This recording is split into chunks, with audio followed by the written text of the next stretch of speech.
നമ്മുടെ കൂട്ടത്തിലെ ജനപ്രതിനിധി എന്ന നിലയിൽ നമുക്ക് ശ്രീ എ റഹീമിൽ നിന്ന് തുടങ്ങാം അല്ലേ? അല്ല ഒന്നുമില്ല. അപ്പോൾ നമുക്ക് ഒരു ഓണക്കാലത്തെ കുറിച്ചിട്ട് താങ്കളുടെ ഒരു ഓർമ്മ പങ്കുവെച്ചുകൊണ്ട് നമുക്ക് തുടങ്ങാം. ഓണം ഇപ്പോഴും ഏറ്റവും മനോഹരമായ ഒരു അനുഭവമാണല്ലോ.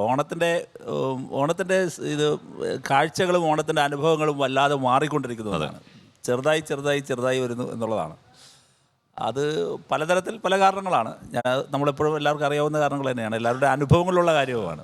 എങ്കിൽ പോലും ഓണം എന്ന് പറയുന്നത് ഓർമ്മിക്കാനും ഓർത്ത് വയ്ക്കാനും പിന്നെ ഒരുമിച്ച് കൂടാനും ഇതുപോലെ ഇരിക്കാനും ഇപ്പോൾ അവസരം കിട്ടിയത് തന്നെ ഇതായതുകൊണ്ടാണല്ലോ. അപ്പോൾ ഇതിനുള്ള സാധ്യതകളാണ്, ഒരുമിച്ച് കൂടലിൻ്റെ സാധ്യതയാണ് എല്ലായ്പ്പോഴും ഓണം. അത് എല്ലായ്പ്പോഴും അങ്ങനെ തന്നെ ആയിരിക്കും. അത്തരം ഓർമ്മകളും അനുഭവങ്ങളും തന്നെയാണ് എൻ്റെ ജീവിതത്തിലും ഉടനീളമുള്ളത്. എന്നാൽ ഒന്നുകൂടി കോളേജ് ക്യാമ്പസ് യൂണിയൻ അതിൽ നിന്ന് മാറി പിന്നെ കേരളത്തിലെ രാഷ്ട്രീയത്തിൽ നിന്നും തൽക്കാലം ഒന്ന് മാറി ഡൽഹിയിലൊക്കെ പോയി ആ ഒരു ലെവലിലേക്ക് ഓണം അങ്ങനെ ഇപ്പോഴത്തെ ഈ ഓണത്തിൻ്റെ ഒരു പ്രത്യേകത ഇത്തവണത്തെ ഡൽഹിയിലെ ആദ്യത്തെ ഓണമാണ്. ഡൽഹിയിൽ നേരത്തെ ഉണ്ടെങ്കിലും കുടുംബസമേതം ഇപ്പോൾ ഡൽഹിയിലേക്ക് പറിച്ചു നടപ്പെട്ടതിന് ശേഷം അവരെല്ലാവരും ഡൽഹിയിലായതുകൊണ്ട് തന്നെ ഇത്തവണത്തെ ഓണവും തിരുവോണവും ഉത്രാടവും ഒക്കെ ഡൽഹിയിലാണ്. അപ്പോൾ ഇത്തവണത്തെ ഓണം ഡൽഹിയാണ്. അങ്ങനെ എൻ്റെ ജീവിതത്തിലെ കുടുംബത്തിലെ ആദ്യത്തെ ഡൽഹി ഓണമാണ് ഈ ഓണം എന്നുള്ളതാണ് എൻ്റെ ഇത്തവണത്തെ ഒരു സവിശേഷത. ഞാൻ ഒന്ന് ദീപ്തി മേരി വർഗീസിലേക്ക് പോട്ടെ. ഒരു തവണ ഉറപ്പായിട്ടും ദീപ്തിയെ വിളിക്കേണ്ടി വരും. ആരാണ് ഇന്ന് കോൺഗ്രസിനെ റെപ്രസെൻ്റ് ചെയ്തിട്ട് ഗസ്റ്റ് അയക്കാൻ പോകുന്നത്? അപ്പോൾ ആദ്യം ചോദിക്കും ആരാ വേണം. അപ്പോൾ പറയും ഞങ്ങൾ ചോദിക്കും ഇപ്പോൾ രാജു പി നായരുണ്ടോ? ഇല്ല കേട്ടോ, രാജു ഇല്ല. ഇനി അടുത്ത ആളാണ്. അങ്ങനെയാണ് ദീപ്തിയായിട്ടുള്ള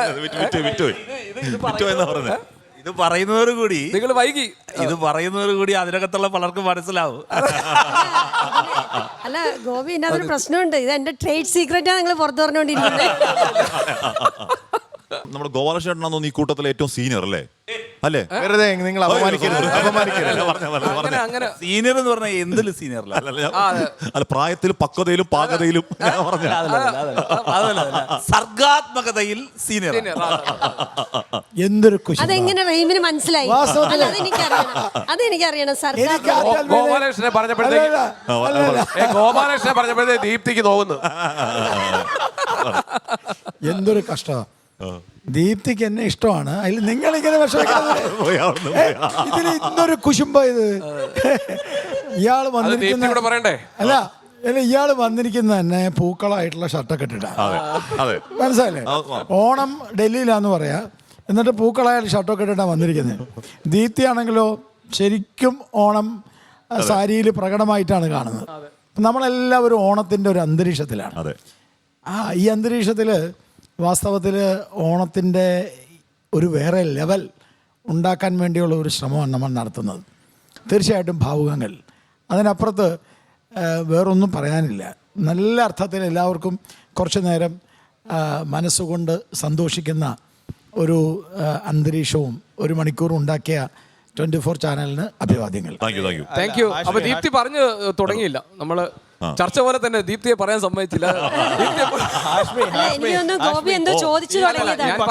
വെറുതെയാണ്, ഈ പക്വതയൊക്കെ വെറുതെയാണ്. 5 മിനിറ്റ് കഴിയുമ്പോൾ ഇങ്ങനെ ഇവിടെ അലമ്പുണ്ടാക്കും.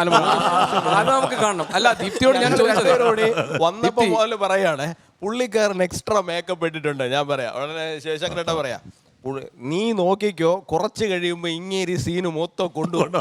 പക്ഷേ ടോട്ടൽ സീൻ ആകെ BJP-ക്കാർക്ക് 2-3 മിനിറ്റ് ആക്കി 2.5 മിനിറ്റ് അങ്ങേരെ കൊണ്ടുപോകും. പക്ഷെ ഇന്ന് വേറെ ഒരു സൗകര്യം ഉണ്ട്. ഇന്ന് മോനെ പറഞ്ഞയച്ചിട്ടുണ്ട് ചേച്ചി വീട്ടിൽ നിന്ന്. അതുകൊണ്ട് ഒരു നിരീക്ഷകൻ ഉള്ളത് കൊണ്ട് അല്പം ആശ്വാസം ഉണ്ടാവും.